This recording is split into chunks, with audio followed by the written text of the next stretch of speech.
Hi guys, I am Neetu Nigam and welcome to my channel Success with Nigam Institute। आज मैं आपके लिए लेकर आई हूँ अंतःक्रियावादी इंटरैक्शनिज्म टॉपिक्स पे टू द पॉइंट्स क्या हमारा हो सकता है। सामाजिक सिद्धांत सोशल प्रिंसिपल। सामाजिक क्रिया सिद्धांत का अध्ययन समाजशास्त्रीय साहित्य में महत्वपूर्ण स्थान रखता है। कुछ विद्वान तो समाजशास्त्र को सामाजिक क्रिया का अध्ययन करने वाला विज्ञान भी मानते हैं। तो सामाजिक क्रिया जो है समाजशास्त्र में महत्वपूर्ण टॉपिक्स है जिससे रिलेटेड बहुत सारे क्वेश्चंस हर एग्जाम में पूछे जाते हैं। मानव एक सामाजिक प्राणी है और अपने जीवन की सभी आवश्यकताओं वह स्वयं ही पूर्ण नहीं कर पाता, अपितु दूसरे व्यक्तियों का उसको सहारा लेना पड़ता है और इस दौरान उनके बीच एक सामाजिक क्रिया होती है। सामाजिक क्रिया के लिए कर्ता परिस्थिति प्रेरणा का होना आवश्यक है। क्वेश्चन पूछा जाता है टू द पॉइंट्स। ये क्या है टू द पॉइंट्स? ये क्वेश्चंस हो जाते हैं इस सामाजिक क्रिया के लिए क्या इंपॉर्टेंस है। तो सामाजिक क्रिया के लिए आपका जो है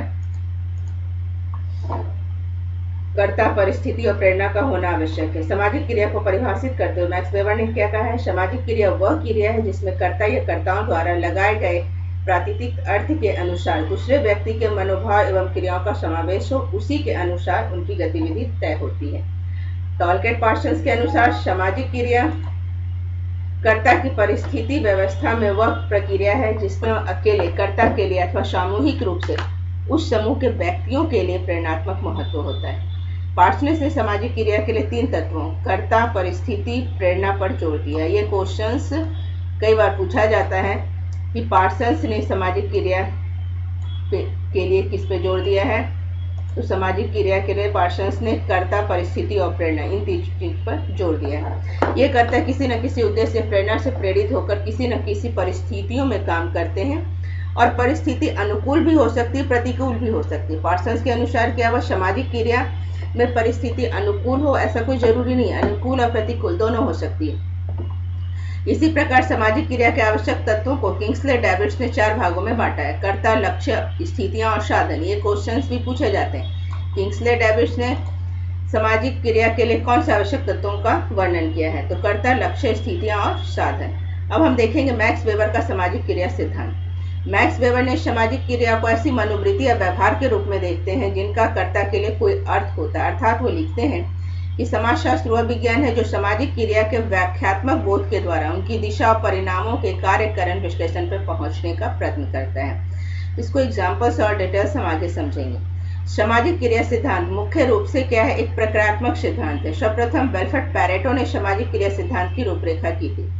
क्वेश्चन आता है कि सबसे पहले सामाजिक क्रिया सिद्धांत की रूपरेखा किसने की? तो वेल्फ्रेड पैरेटो ने की। इसके बाद मैक्स वेबर ने सामाजिक क्रिया सिद्धांत को किस रूप में प्रस्तुत किया है? तो आदर्श प्रारूप रूप में प्रस्तुत किया है। किस रूप में प्रस्तुत किया है? आदर्श प्रारूप। इनकी सामाजिक क्रिया को आदर्श प्रारूप भी कहा जाता है, तो आदर्श प्रारूप के रूप में प्रस्तुत किया है। अब हम देखेंगे कि सामाजिक क्रिया का व्यक्तिपरक अर्थ क्या होता है। इस प्रकार मैक्स वेबर ने सामाजिक क्रिया में अन्य व्यक्तियों के व्यवहार एवं क्रियाओं को सम्मिलित करते हैं। अर्थात एक व्यक्ति जब कोई शारीरिक या मानसिक क्रिया करते समय किसी अन्य व्यक्ति और व्यक्ति की क्रियाओं को ध्यान में रखते हुए उसी के अनुसार क्रिया करता है तो ऐसी क्रिया को सामाजिक क्रिया कहा जाएगा। किसके अनुसार?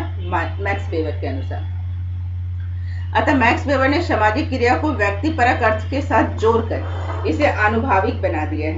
व्यक्तिपरक अर्थ का तात्पर्य उद्देश्य मूल्यों को भी सम्मिलित करना होता है।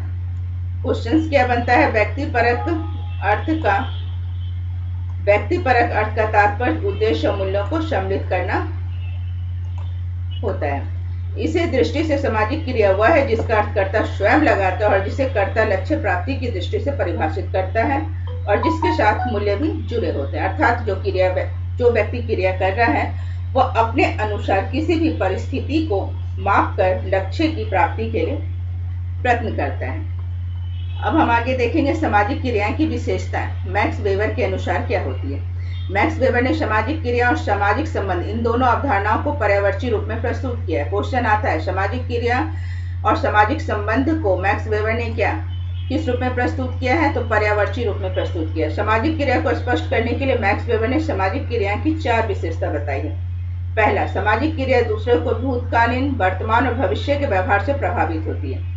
इस प्रकार सामाजिक क्रिया का संबंध किन कालों से होता है? तो तीनों कालों से सामाजिक क्रिया का संबंध तीनों कालों से होता है। प्रत्येक प्रकार की क्रिया सामाजिक क्रिया नहीं कहलाएगी। मैक्स वेबर के अनुसार क्या है, प्रत्येक प्रकार की क्रिया सामाजिक क्रिया नहीं कहलाएगी। जैसे अकेले में बैठकर ईश्वर की उपासना करना सामाजिक क्रिया नहीं है, किंतु पुरोहित के मंत्रोच्चारण के साथ साथ हवन में आहुति देना या मूर्ति पर फूल चढ़ाना सामाजिक क्रिया है, क्योंकि व्यक्ति की यह क्रिया पुरोहित के व्यवहार से प्रभावित हो रही है। दूसरा इन्होंने बताया, मनुष्य के प्रत्येक प्रकार का संपर्क भी सामाजिक क्रिया नहीं है, केवल वही क्रिया सामाजिक क्रिया कहलाएगी जो दूसरे के व्यक्तियों के व्यवहार से अर्थपूर्ण ढंग से संबंधित और प्रभावित हो।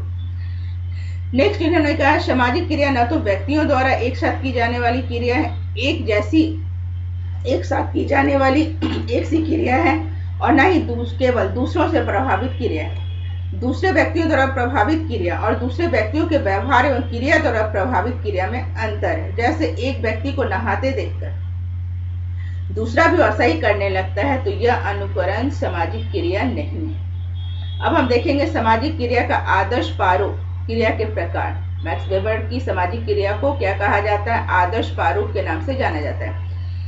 मैक्स वेबर ने विभिन्न विषयों जैसे धर्म, राजनीति, कानून, पूंजीवाद आदि का विश्लेषण करते हुए सामाजिक क्रिया को इस आधार पर समझाने की कोशिश की है। वेबर ने सामाजिक क्रिया के 4 प्रकार बताए हैं: तार्किक क्रिया, मूल्यांकनात्मक क्रिया, अनुभवात्मक या संवेगात्मक और परंपरागत क्रिया का उल्लेख किया है। आगे हम इसको समझेंगे। उद्देश्य से जुड़ी तार्किक क्रिया, इस प्रकार की क्रिया को वेबर ने लक्ष्य और साधन को ध्यान में रखकर नियोजित ढंग से करने के लिए बनाया है। मूल्यांकनात्मक क्रिया, मूल्य वह क्रिया मूल्य से जुड़ी तार्किक क्रिया है। इन क्रियाओं को व्यक्ति बिना किसी तर्क के आधार पर स्वीकार करता है। जैसे इसके अंतर्गत कलात्मक, धार्मिक, नैतिक आधार पर संपन्न क्रियाएं होती है। ऐसी क्रिया इसलिए संपन्न की जाती है कि लोग हमसे ऐसा करने की अपेक्षा करते हैं। इन क्रियाओं का मूल्यांकन धार्मिक अनुभव, ईश्वर भक्ति, नैतिकता और मुक्ति पाने की इच्छा के आधार पर किया जाता है। इसे मूल्य से जुड़ा हुआ भावात्मक पक्ष है। क्वेश्चन ये भी बनता है कि कौन सी क्रिया मूल्य से जुड़ा हुआ भावात्मक पक्ष को स्पष्ट करता है, तो ये है मूल्यांकनात्मक पक्ष। नेक्स्ट है अनुभवात्मक या संवेगात्मक क्रिया। कुछ ऐसी क्रिया भी होती है जिन्हें हम संवेगों या आवेगों से वशीभूत होकर करते हैं। इस प्रकार की क्रिया में तार्किक क्रिया का अभाव होता है, अर्थात हम तर्क के आधार पर सोचकर नहीं करते हैं, सिर्फ अनुभव या संवेग के आधार पर उस क्रिया को करते हैं। नेक्स्ट आ जाता है परंपरात्मक क्रिया। वेबर के अनुसार इन क्रियाओं को सम्मिलित किया जाता है जिनका पालन व्यक्ति आदिकालीन समय से करता आ रहा है, जिनका नियम और नियंत्रण प्रथा लोकाचार के कारण होता है। इस प्रकार की क्रिया का अनुकरण इसलिए किया जाता है कि हमारे पूर्वज भी इसका पालन करते आ रहे हैं। इन क्रियाओं में मुख्य रूप से क्या हो जाते हैं, पर्दा प्रथा, बाल विवाह, अपनी ही जाति में विवाह, ये सब जो है परंपरात्मक क्रिया है। क्वेश्चन पूछा जा सकता है कि पर्दा प्रथा वेबर के अनुसार किस प्रकार की क्रिया है, तो परंपरात्मक क्रिया है। इस प्रकार वेबर ने सामाजिक क्रिया को मनोवृत्ति या व्यवहार के रूप में देखने का प्रयास किया है और इस सामाजिक क्रिया में मनुष्य के व्यवहारों और क्रियाओं को सम्मिलित किया जाता है। इस प्रकार शारीरिक या मानसिक क्रिया करते समय अन्य व्यक्तियों की क्रियाओं को ध्यान में रखकर क्रिया करता है और वेबर के अनुसार यही सामाजिक क्रिया है। अब हम समझेंगे सामाजिक क्रिया पर पैरेटो के विचार।